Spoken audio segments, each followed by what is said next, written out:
ನಮಸ್ತೆ, ನಾನು ನಿಮ್ಮ ಸಿದ್ಧ ಕಸ್ತೂರಿ ತನಯ. ಇವತ್ತು ದ್ವಿತೀಯ PUC ವ್ಯವಹಾರ ಅಧ್ಯಯನದ ಮಾದರಿ ಪ್ರಶ್ನೆ ಪತ್ರಿಕೆ 2 ನೋಡೋಣ.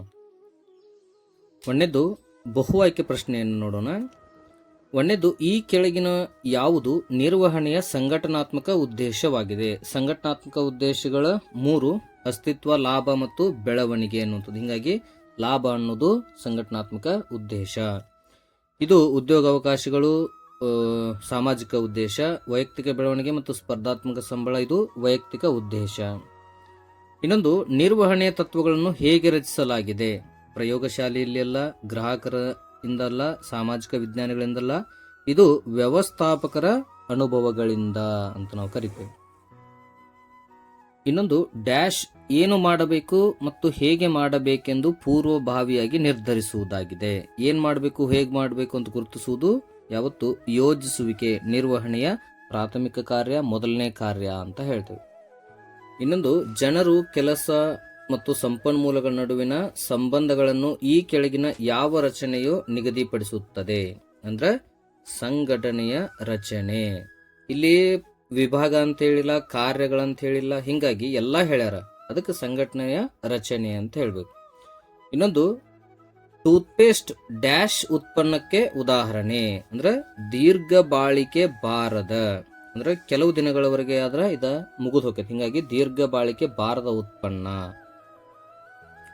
ಇಲ್ಲಿ ಬಿಟ್ಟ ಸ್ಥಳಗಳನ್ನ ನೋಡುನು. ಒಂದನೇದು, ವೈಜ್ಞಾನಿಕ ನಿರ್ವಹಣೆಯ ಪಿತಾಮಹ ಅಂತಂದ್ರ FW ಟೇಲರ್. FW ಟೇಲರ್ ಅಂತ ನಾವು ಅದನ್ನ ಕರಿತೀವಿ. ಹೆನ್ರಿ ಪೊಯ್ಲ್ ಅವರು ಸಾಮಾನ್ಯ ನಿರ್ವಹಣೆಯ ಪಿತಾಮಹ. ಇನ್ನೊಂದು, ನಿರೀಕ್ಷಿತ ಫಲಿತಾಂಶಗಳನ್ನು ಅಂಕಿ ಅಂಶಗಳ ರೂಪದಲ್ಲಿ ವ್ಯಕ್ತಪಡಿಸಿದ ಹೇಳಿಕೆ ಅಂತಂದ್ರೆ ಮುಂಗಡ ಪತ್ರ. ಮುಂಗಡ ಪತ್ರ ಅಂತಂದ್ರ ಇದು ಬಜೆಟ್ ಅಂತ ನಾವು ಇದನ್ನ ಕರಿತೀವಿ. ಇನ್ನೊಂದು, ಡ್ಯಾಶ್ ನೌಕರರಿಗೆ ವೇತನ ಮತ್ತು ಸಂಬಳಕ್ಕಿಂತ ಹೆಚ್ಚುವರಿಯಾಗಿ ನೀಡಲಾಗುವ ಉತ್ತೇಜಕ ಅಂದ್ರೆ ಹಣಕಾಸಿನ ಉತ್ತೇಜಕ, ಅದಕ್ಕೆ ಬೋನಸ್ ಅಂತ ನಾವು ಕರಿತೀವಿ, ಬೋನಸ್. ಇನ್ನೊಂದು, ಡ್ಯಾಶ್ ಹೂಡಿಕೆಯ ನಿರ್ಣಯವನ್ನು ಬಂಡವಾಳ ಮುಂಗಡ ಪತ್ರ ಎಂದು ಕರೆಯುತ್ತಾರೆ. ಅಂದ್ರೆ ದೀರ್ಘಾವಧಿ ಅನ್ನುವಂಥದ್ದನ್ನು ನಾವೇನಂತೀವಿ, ಬಂಡವಾಳ ಮುಂಗಡ ಪತ್ರ ಅಂತ ಕರಿತೀವಿ. ಇನ್ನೊಂದು, ಉತ್ಪನ್ನದ ಅತಿ ನಿಕಟ ರಕ್ಷಕ ಅಂದ್ರೆ ಉತ್ಪನ್ನವನ್ನ ಸುತ್ತುವಂತ ಹೊದಿಕೆ, ರಕ್ಷಣೆ ಮಾಡುವಂಥದ್ದು, ಅದ್ಯಾವುದು?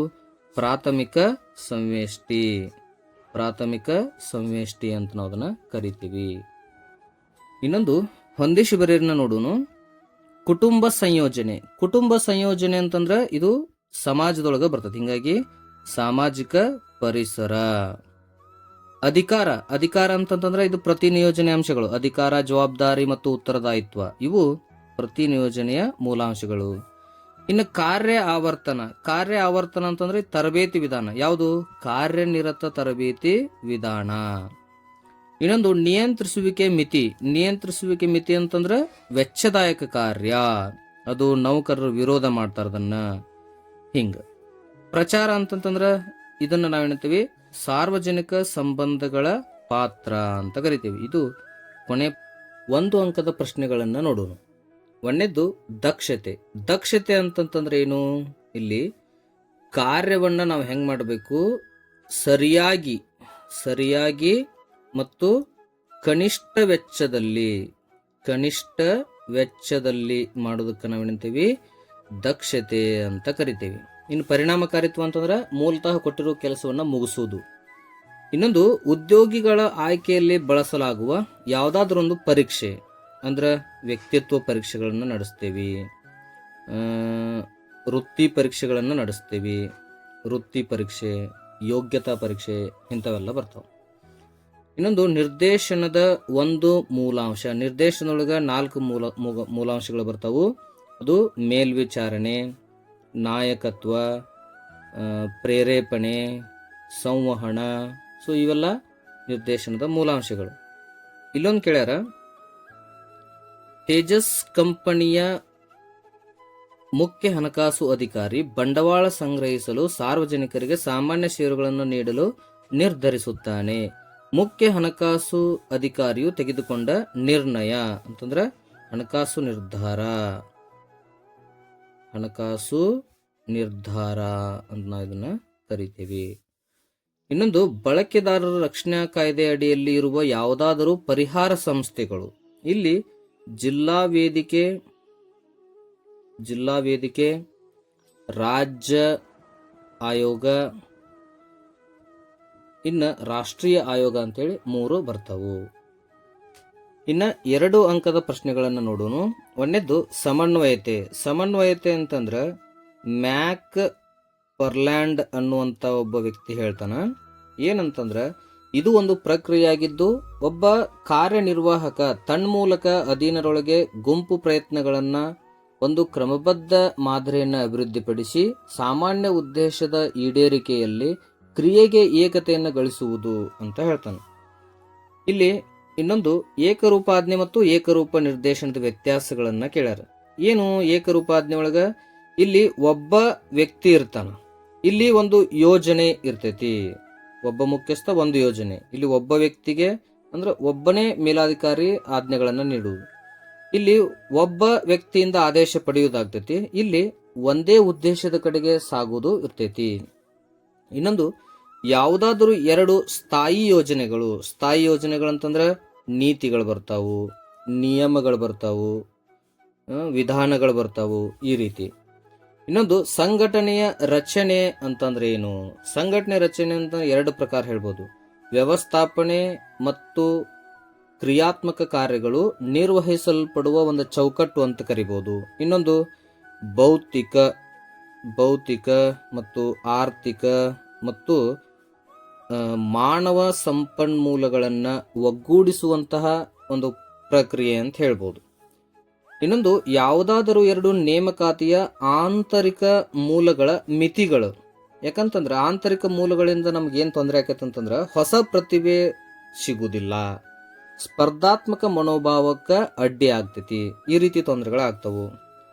ಇನ್ನು ಸಂವಹನ ಪ್ರಕ್ರಿಯೆಯಲ್ಲಿ ಯಾವುದಾದ್ರೂ 2 ಮೂಲಾಂಶಗಳಂತಂದ್ರೆ ಸಂವಹನ ಕ್ರಿಯೆ ನಡಿಬೇಕಾದಾಗ ಇರುವಂತಹ ಒಂದಿಷ್ಟು ಮೂಲಾಂಶಗಳು ಒಂದು 8 ಅದಾವ. ಅದರೊಳಗೆ ರವಾನೆದಾರ, ಸ್ವೀಕರ್ತ, ಸಂದೇಶ, ಮಾಧ್ಯಮ, ಸೊ ಈ ರೀತಿ ನಾವು 4 ಹೇಳ್ಬೋದು. ಇನ್ನೊಂದು, ನಿಯಂತ್ರಿಸುವಿಕೆ ಯಾವುದಾದ್ರೂ 2 ಪ್ರಾಮುಖ್ಯತೆಗಳು. ನಿಯಂತ್ರಿಸುವಿಕೆ ಮಾಡೋದ್ರಿಂದ ಏನ್ ನಮಗ ಅನುಕೂಲ ಆಕೈತಿ ಅಂತಂದ್ರೆ ಸಂಘಟನಾತ್ಮಕ ಗುರಿಗಳನ್ನ ಸಾಧಿಸಬಹುದು. ಶಿಷ್ಟಗಳಿಗೆ ನಾವೇನ್ ಮಾಡಬಹುದು, ನಿಖರತೆಯನ್ನ ಹೇಳ್ಬೋದು, ಉದ್ಯೋಗಿಯನ್ನ ಪ್ರೇರೇಪಣೆ ಮಾಡಬಹುದು. ಸೊ ಈ ರೀತಿ ಪ್ರಾಮುಖ್ಯತೆಗಳನ್ನ ನಾವು ನೋಡಬಹುದು. ಇನ್ನೊಂದು, ಚರಾಸ್ತಿಗಳಿಗೆ ಯಾವುದಾದ್ರೂ 2 ಉದಾಹರಣೆಗಳು. ಚರಾಸ್ತಿಗಳಿಗೆ ಉದಾಹರಣೆ ಅಂತಂತಂದ್ರ ಕೈಯಲ್ಲಿರುವ ನಗದು ಮತ್ತ ಬ್ಯಾಂಕಿನಲ್ಲಿರುವ ನಗದು ಅಂತ ಹೇಳ್ತೇವೆ. ಅದಕ್ಕೆ ನಗದು ಇಲ್ಲದಿರೆ ಜೀವನ ನಗದು ಅನ್ನುವಂಥದ್ದು ಹೇಳ್ತಾರೆ. ಇನ್ನೊಂದು, ಜಾಹೀರಾತಿನ ವಿಶಿಷ್ಟ ಲಕ್ಷಣಗಳು. ಇದು ಬಹಳ ಇಂಪಾರ್ಟೆಂಟ್, ಕೇಳ್ರಿ. ಇಲ್ಲೇ ಪಾವತಿಸಲ್ಪಟ್ಟ ರೂಪ ಅಂತ ಅನ್ಬೋದು. ಇನ್ನು ವೈಯಕ್ತಿಕವಲ್ಲದಿರುವುದು, ಯಾವತ್ತು ಜಾಹೀರಾತು ವೈಯಕ್ತಿಕ ಅಲ್ಲ. ಇನ್ನೊಂದು 26ನೇದು, ಯಾವುದಾದರೂ 2 ಬಳಕೆದಾರರ ಹಕ್ಕುಗಳು.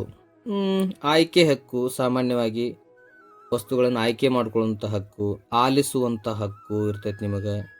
ನೆಕ್ಸ್ಟ್, ಗ್ರಾಹಕ ಶಿಕ್ಷಣದ ಹಕ್ಕು ಇರ್ತೈತಿ ನಿಮಗೆ. ಸೊ ಈ ರೀತಿ ಹಕ್ಕುಗಳನ್ನು ನಾವು ಹೇಳ್ಬೋದು. 4 ಅಂಕದ ಪ್ರಶ್ನೆಗಳನ್ನು ನೋಡೋಣ. ಒಂದನೇದ್ದು, ಯಾವುದಾದರೂ 4 ಪಯೋಲ್ರವರ ನಿರ್ವಹಣಾ ತತ್ವಗಳು. ಪಯೋಲ್ರವ್ರದ್ದು ಕೇಳ್ಯಾರ ಇವರು. ಹಿಂಗಾಗಿ ಸಣ್ಣ ಯಾವಪ್ಪ, ಶಿಸ್ತು, ಕ್ರಮ, ಶ್ರಮ ವಿಭಜನೆ, ಸಂಘಭಾವನೆ, ಹಿಂಗೆ ಸಿಂಪಲ್ ಆಗಿರುವಂಥ 4 ನೆನ್ಪಿಟ್ಕೊಂಡ್ಬಿಡ್ರಿ.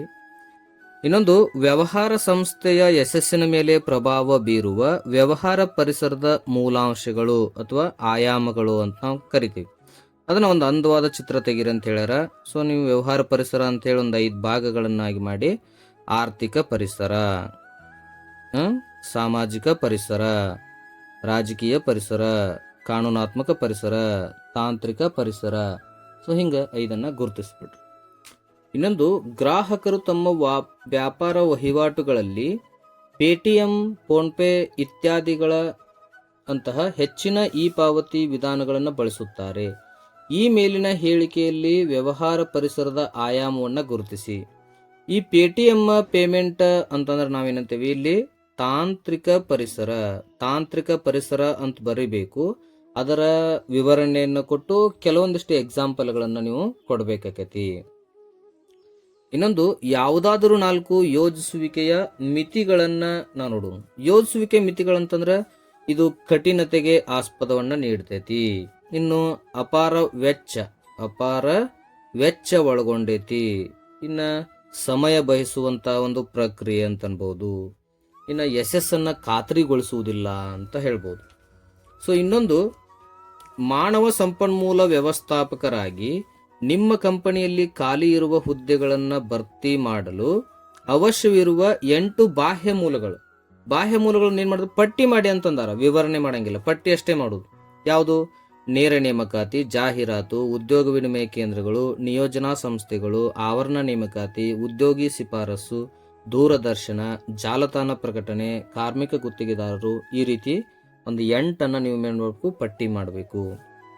ಇನ್ನ ನಿಯಂತ್ರಿಸುವಿಕೆ ಪ್ರಕ್ರಿಯೆ ಮೊದಲ 4 ಹಂತಗಳು, 5 ಹಂತಗಳದಾವು. ಮೊದಲಿನ 4 ನಾವು ಬರೀಬೇಕು. ಏನು?